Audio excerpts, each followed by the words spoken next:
ልጅቷ በየመንገዱ የሚያልፉ ወንዶችን ለመማረክ ቀሚሷን ከፍ ታደርጋለች። ብዙም ሳይቆይ የመጀመሪያ ደንበኛዋን አገኘች። ነገር ግን አሰሪዋ እመቤት የከፈለቻት በጣም ጥቂት ገንዘብ ነበር። ልጅቷም ያን ያህል ግድ አልሰጣትም፣ ምክንያቱም ትልቅ ሕልም አላት። ጋንጉባይ ትባላለች። ልዩ የሆነ ውበት የነበራት ወጣትም ናት።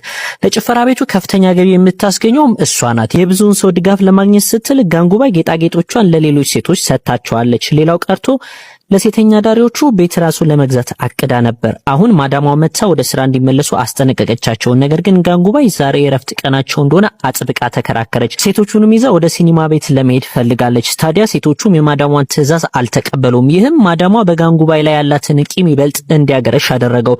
በሲኒማ ቤት ውስጥ ጋንጉባይ ከአንድ ቋሚ ደንበኛዋ ጋር ተገናኘች። ነገር ግን በእረፍት ቀኗ ስለ ስራ ማውራት አልፈለገችም። ብዙም ሳይቆይ ማዳሟ በቀሏን ጀመረች። ጋንጉባይን ከእንቅልፏ ቀስቅሳ አንድን ደንበኛ ታስተናግድ አዘዘቻት። ጋንጉባይ ክፍል ውስጥ እንደገባች ሰውየው ወደ ግድግዳው ገፋት፣ ሽጉጥም አወጣ። እሷም አደጋ ላይ መሆኗን ተገነዘበች። ወዲያውኑ ለእርዳታ ጮኸች። ነገር ግን ማዳሟ የጩኸት ጥሪዋን ችላለች። ሌሎች ሴቶች በጭንቀት ወደ ክፍሉ ቢሮጡም ማዳሟ ግን እንዳይረዷት ተከለከለቻቸው። በማግስቱ ጋንጉባይ ሆስፒታል ውስጥ ነቃች። ይህንን ሁሉ ነገር ያቀነባበረችው ማዳማ መሆኗንም ደረሰችበት። ያ ጥቃት ያደረሰባት ሰውም የራሱ የሆነ ጠንካራ መርህ እንዳለው ለሚታወቅ የአንድ የወንጀለኞች ቡድን መሪ የሚሰራ መሆኑን ተረዳች። ስለዚህም ጉዳዩን ለመንገር በቀጥታ ወደ ዋናው የወንጀለኞች አለቃ ዘንድ ሄደች። ስትደርስም የደረሰባትን ጠባሳ አሳየችው። መሪውም በነገሩ ስለተደናገጠ ካሳ ሊከፍላትም እንዳሰበ ነገራት።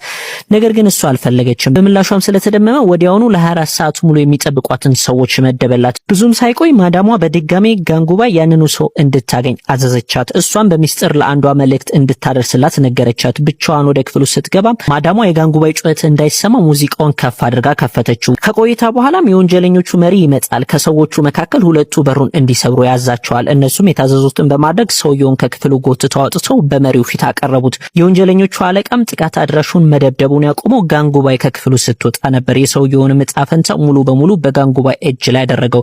በመጨረሻም እሷ የበቀል ጥማቷን ተወጣች። ከዚያን ቀን ጀምሮ ማዳማ እሷን ለመንካት ወይንም ለማስቆጣት ፈጽማ አልደፈረችም። ምክንያቱም ቀጣዩ የጋንጉባይ የበቀል ሰለባ እኔ እሆን ይሆን የሚል ከፍተኛ ስጋት ስላደረባት። በመጨረሻም ሴትዮዋ ይህንን ሁሉ የስነ ልቦና ጫና መቋቋም ስላቃታት ህይወቷ ያልፋል። በዚህም ጋንጉባይ የሴተኛ ዳሪዎቹ ቤት አዲሷ ባለቤት ሆነች። ነገር ግን ይህ ለሷ በቂ አልነበረም። የጠቅላላውን የቀይ መብራት መንደር መሪነት ስልጣን ለመጨበጥ ለመወዳደር ወሰነች። ነገር ግን ተቀናቃኟ በጣም ተደማጭነትና ትልቅ ተጽዕኖ ያላት ሴት ነበረች። ጋንጉባይም የብዙሃኑን ድጋፍ ለማግኘት አዲስ ስልት ነደፈች። በስሩ ያሉትን ሴቶች እንደ ድሮ እንዲሰሩ በፍጹም አታስገድዳቸውም ነበር። የሚገርመው ነገር ይህ ውሳኔዋ ንግዷ ይበልጥ እንዲያብብና እንዲሳካ አደረገው። ብዙም ሳይቆይ ጋንጉባይ በሁሉም ዘንድ የተከበረች መሪ ሆነች። የወንጀለኞቹ መሪም የገንዘብ ድጋፍ ያደርግላት ነበር። ዝናዋ ከዕለት ወደ ዕለት በጨመረ ቁጥር ተቀናቃኟ ስጋት አደረባት።